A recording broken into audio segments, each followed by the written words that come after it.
Good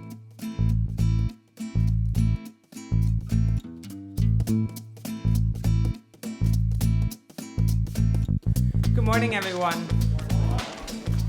Thank you for being here today. I'm Holly Freistadt. I'm the Food Policy Director for Baltimore City. It is with a great honor I would like to introduce Mayor Jack Young. Thank you. Thank you. Good morning. Before we get started, I'd like to recognize Delegate Branch, who have joined us, Council Vice President Sharon Green Middleton, Councilman Leon Pinkett, and Reverend Jerome Stevens from Senator Cardin's office. Any more elected officials are here? Okay. All right. I'd like to also acknowledge our Health Commissioner, the Deputy Commissioner for Aging and Care, the Food Policy Director for the Department of Planning, Executive Director of Maryland Hunger Solution, and the President and CEO of Maryland Food Bank, Ms. Betsy Simon, Director of the ZHAP, residents and Zeta Center members. Thank you to the Zeta Center for hosting us today.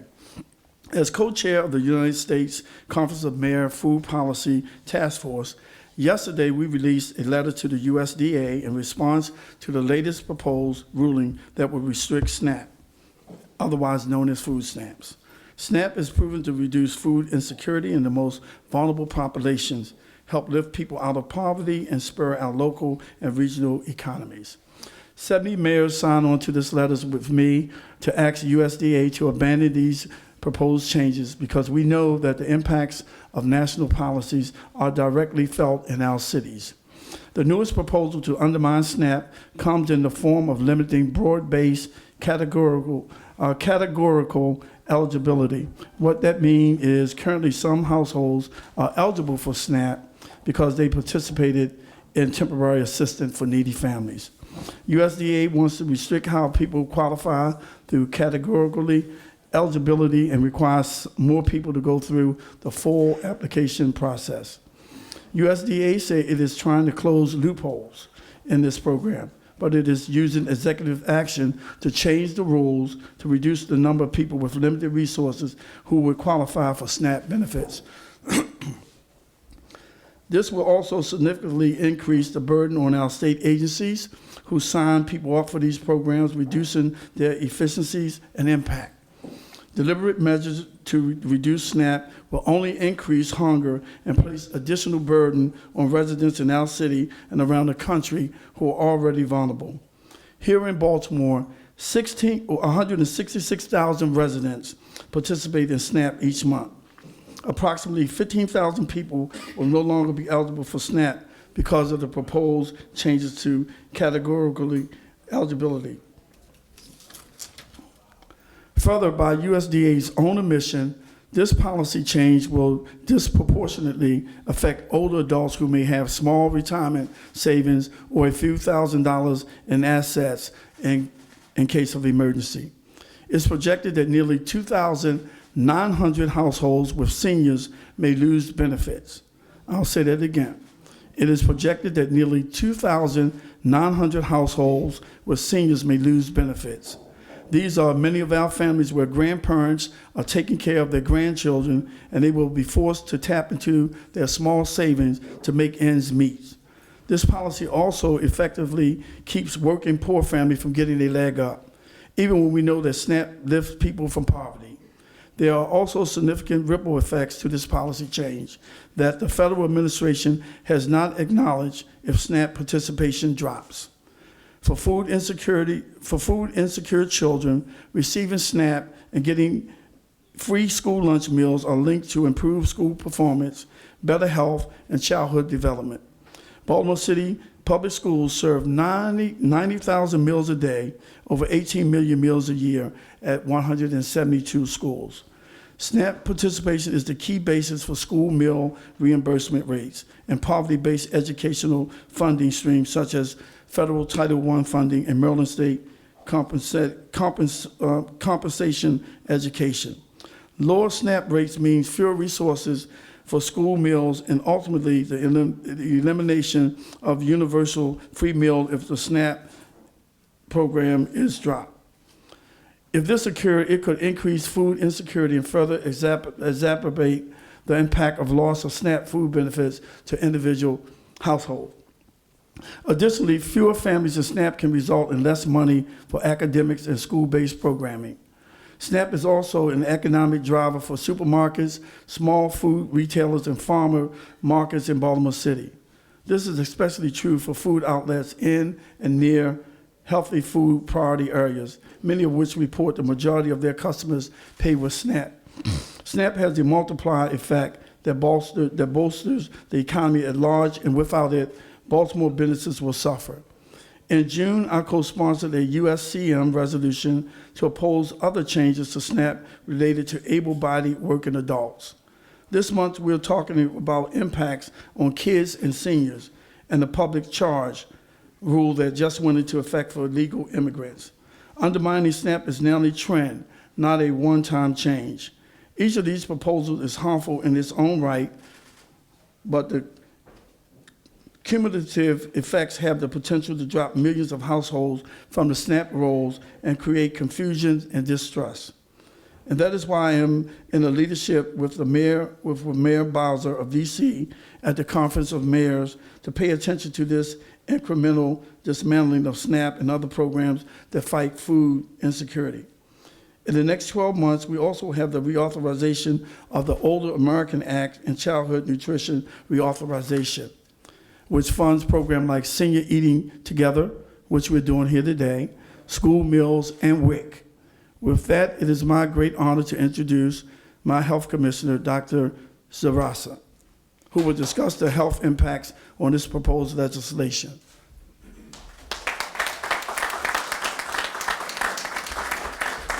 Thank you, Mayor Young, for your leadership on these issues locally as well as nationally. Good morning, and thank you all for this opportunity to speak about such an important issue. I want to start by acknowledging the many elected officials and partners here today. Your presence here speaks volumes to your commitment and dedication to this issue.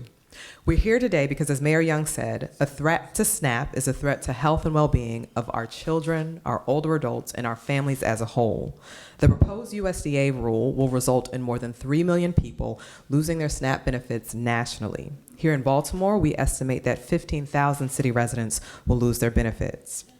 The result will be an increase in food security throughout our city. As Health Commissioner, I want to address how food insecurity affects health, and in particular, I want to highlight how food insecurity affects older adults. Access to healthy foods contributes to life expectancy and the overall quality of life for our residents. In Baltimore, more than 13,000 seniors live at or below the poverty line. Many more are above the poverty line, but within the SNAP eligibility requirements. Under these new rules, many of this second group will no longer be eligible for benefits. As Mayor Young indicated, we estimate that close to 2,900 older adults in the city will lose their SNAP benefits. This will compound the problem that people in Baltimore face every day. The stressors of food insecurity have chronic and mental health impacts on people of every age. For older adults, however, being on limited incomes means making trade-offs between buying food, paying for prescriptions, or paying for rent. When people must make these choices, their health suffers. This is particularly true for individuals with chronic conditions like hypertension or diabetes, and the result is a downward spiral. Older adults who do not eat adequately or who do not take medications as prescribed are more likely to experience acute healthcare episodes and end up in the hospital. They are more likely to become more disabled or less able to care for themselves and could end up in costly long-term care facilities like nursing homes. This puts more burdens on their families and increases the cost to the healthcare system. SNAP works to protect families, and it is a preventative strategy in terms of health outcomes and healthcare costs. Proposals like this affect lives. I stand with Mayor Young and all those here today to protect SNAP and programs under the Older American Act and Childhood Nutrition Reauthorization.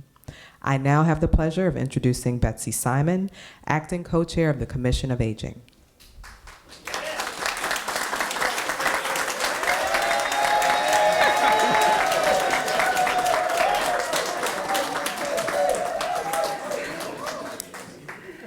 Well, after that, thank you, Commissioner Sarasi and Mayor Young. Need I say, good morning. My name is Betsy D. Simon, and today I'm representing myself and other older adults in Baltimore City. Additionally, I serve on the Commission on Aging as the acting co-chair, and I am founder and CEO of ZHAP, the Zeta Healthy Aging Partnership. This partnership began right here at the Zeta Center for Healthy and Active Aging. I'm pleased to say that we have a member of the first board chair who oversees the building in partnership with our work with the health department. Dr. Frida Thompson, I'd just like to acknowledge you. Since 2009, ZHAP has served as a model program declared by Delmarva to engage, motivate, and empower us older adults to be active partners in our lives, to ensure that we benefit from available resources that allow us to age in place, if we choose, right here in the great city of Baltimore. We see ourselves as we know that we are assets and definitely not burdens. We are really, really concerned about what might happen, because those older adults in the house with us today know that ZHAP prep team members who are here, members from the Zeta Center, Langston Hughes ZHAP, probably Oliver Senior Center ZHAP, Harlem Gardens ZHAP, and any older adults across the city who partner with us to let it be known that we as older adults do vote and we do want what is our coming.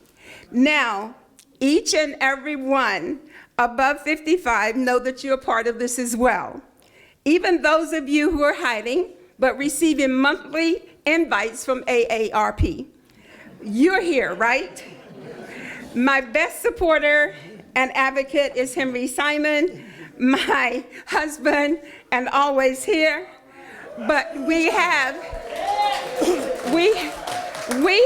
an advocate among all others, and that is Vice President Sharon Milliton, and she is here. She's a fellow commissioner.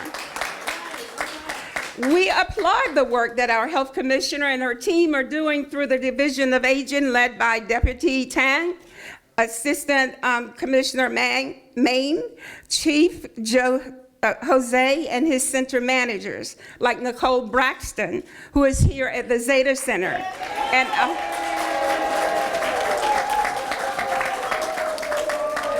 And all those other older adults throughout the city of Baltimore. Thank you, Health Commissioner. As a part of the 60 years and above age group, we have experienced and overcome many life challenges. The history is quite clear and known to almost everyone, but what is not known or acknowledged is that despite years of discrimination, lack of jobs or poor paying jobs, the alcohol and other drug crises, the violence that impacts our families and communities, we stand strong. We still hold our families close. We include non-kin or neighbors in our family circles. We raise our grandchildren and often re-raise our children. When others say we don't take care of our own, that's a lie, because we often just do it, not talk about it. Of equal importance, we love Baltimore City. And because we do, we must hold our city leadership and service providers accountable. When we don't, it might be because we know those in service and hope they will do the right thing. It might be because we're tired of trying to navigate systems that are not fully equipped, staffed, or funded to meet our needs. And many older adults in Baltimore City have sort of grown accustomed to government systems that are flexible and not responsive. But the good news is that our mayor is and was, before he became mayor, our advocate for older adults throughout the city. Thank you, Mayor Young. The pride and dignity of many older adults not wanting to ask for a handout or fearing that agencies distrust their requests because they don't know the right terminology leads them to miss out on resources that could make their lives better. Soon it is learned that customer service doesn't always mean customer service. As a result, many older adults do not apply for benefits like SNAP to which they are entitled. This is particularly true for older adults who I refer to as being in the gray area, as our commissioner mentioned, who are just above the poverty line. The gray area group does not have enough resources to get by, but is not eligible for public benefits that can make a difference. As a result, gray area older adults struggle with choices no one should have to make, such as, do I buy food or do I pay the electric bill?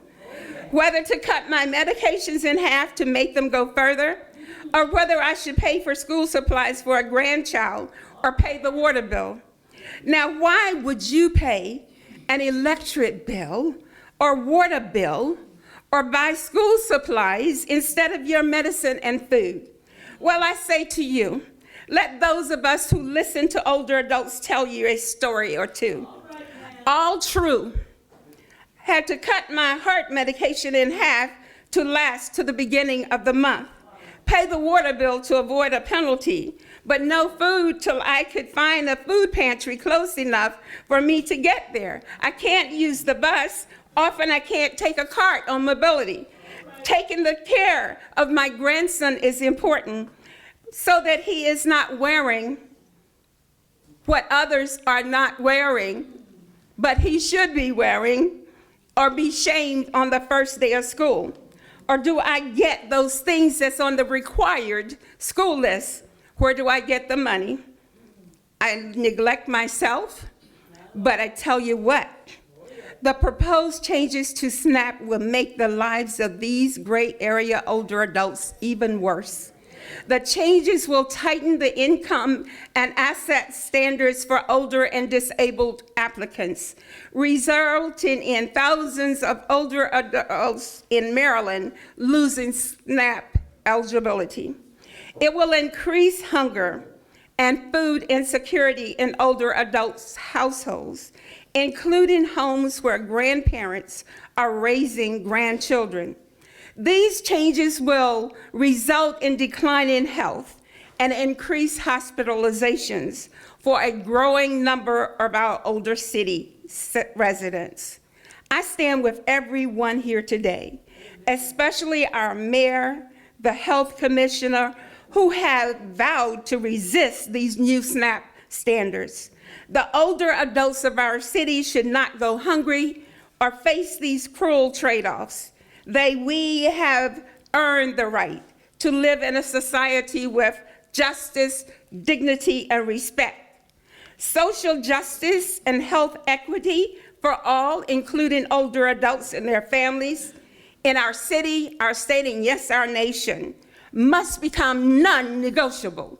We vote. We need to get everybody else who is able and registered to vote, get them registered, because our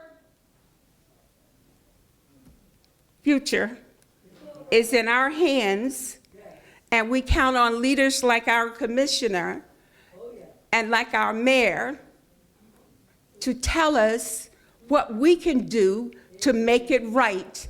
We are not anybody's senior. We're not anybody's seasoned adult. We're not necessarily mature at 70.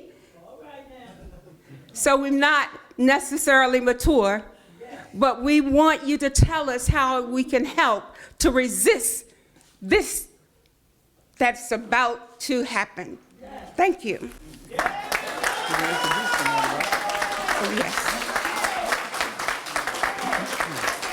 Now, I have the great pleasure of introducing another warrior in the field, Mr. Michael Wilson, the Executive Director for Maryland Hunger Solutions.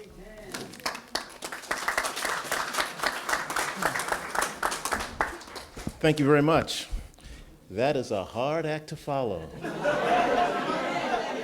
I just want to say amen to everything she said, but I have a couple things I have to add. Can I do something before you start? Yes, you can. Before Mr. Wilson start, I want to acknowledge Delegate Sandy Rosenberg, who have joined us. Thank you. Yeah, thank you. So first of all, I want to thank the mayor for organizing this and making this happen. This is a very important message that we have to deliver, and we're glad to be able to do that with the press and with all of you. I'm the director of Maryland Hunger Solutions, and what we do is we help people get on SNAP. So if you got to go through the system, you can do that, but if you contact us, we help people all over the state.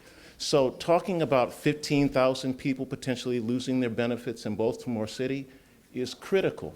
We think the estimate for the state of Maryland is that 50,000 people might lose their benefits. And so we want to resist this. That we're going to be trying to fight this through the regulatory process. We have to also communicate to our neighbors and to our friends all around the state so that we can resist this. She mentioned being registered voters. The way you vote on this is there's a way to comment on the proposal and to oppose that. Contrary to what the U.S. Department of Agriculture has alleged, categorical eligibility is not a loophole. It is an efficient, effective way to make sure we use government resources for those who are eligible. Essentially what USDA is saying is that we know that you're poor because we know you're getting TANF. But just because we know you're poor doesn't mean we know you're poor. We know you're poor because you're getting temporary assistance for needy families. The government already knows you're poor. We know you're probably eligible for SNAP. Why would we go back the other way? 40 states already use this program. When the Secretary of Agriculture was governor of Georgia, they used this program. We don't need to change it now. We need to keep moving forward and making sure that we can provide food and nutrition assistance for folks who are seniors, for the kids in school, and for families all across the state. And so we're glad to stand with you, Mayor, and with the rest of you to oppose this proposal. How much is it?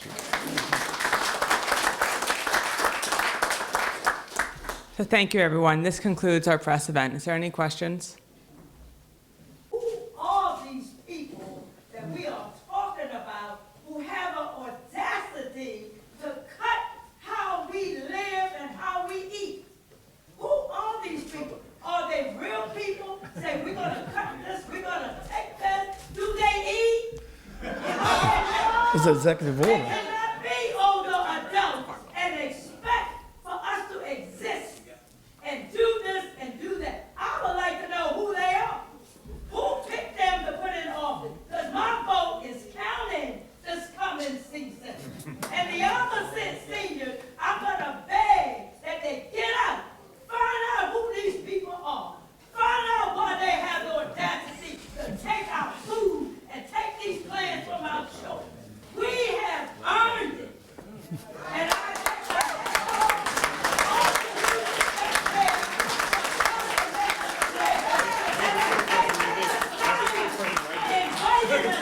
because we don't know, and she makes sure that the older adults know. And thanks to you and the Zeta Center. So my hat goes off to you. But I most of all want to thank all of you up there on the platform for coming out to let us know we are not alone. All right. Well, let me answer your question. You asked who is responsible. Mr. Trump is responsible. He's responsible. I just want to answer your question. Mr. Trump is responsible through executive order. He's doing these kind of things to the seniors I appreciate that. and the children. But my pastor, Bishop Kennedy, told us at one prayer meeting, we need to pray for Trump and not against him. So I asked everybody else in here to pray for him and not against him, because he really needs us. Thank you. Thank you so much.